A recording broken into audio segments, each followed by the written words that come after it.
बिस्मिल्लाहिर्रहमानिर्रहीम।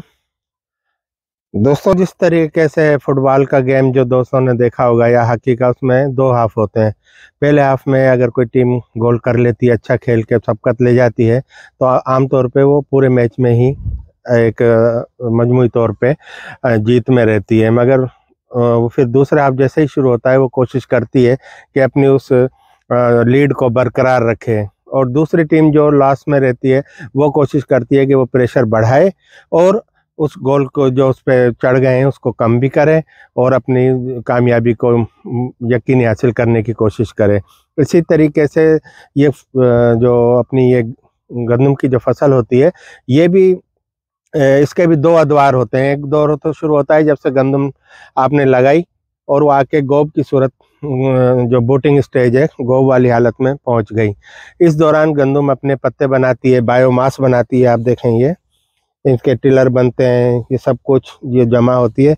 और ये सारा का सारा आखिर में जब गंदम होती है, ये अपनी दूसरे जब इसका स्टेज शुरू होता है, जब इसके हेडिंग, जब इसमें से संग निकलना शुरू होते हैं, संग निकलने के बाद ये अपने सारा वो पत्तों से रस वगैरह ये ऊपर शिफ्ट करती है जहाँ अनाज तैयार हो रहा होता है।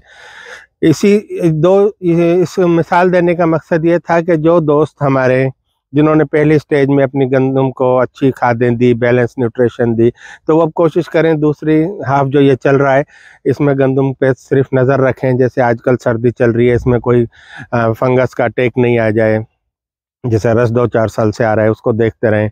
अगर खाद नहीं दी है तो ये खाद देने का भी एक आखिरी मौका होता है। ये जब गोब की हालत में हम 60 दिन में हम पानी दे रहे होते हैं, क्योंकि ये पानी तकरीबन हम अब जब खाद देंगे इसके बाद भी तकरीबन गंदम 60 दिन तो पक्की इससे ज़्यादा ही खड़ी होगी।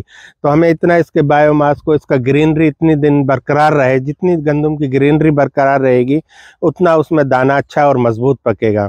तो इसलिए जिन दोस्तों ने अब ये 60 दिन में पानी दे रहे हैं, जिन्होंने अपनी खुराक कम दी है, तो वो ये क्या करें कि अगर उसमें मैग्नीशियम सल्फेट 5 किलो फी एकड़ के हिसाब से, यूरिया आधी बोरी, और तकरीबन 10 या 8 किलो पोटाश, और 10 किलो या 5 किलो डीएपी या फास्फोरस की फोर्स की जो भी आपको चीज़ मिल जाए, आप वो ले आएँ।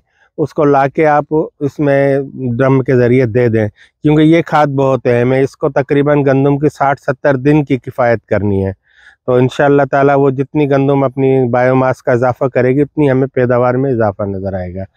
थैंक यू, शुक्रिया।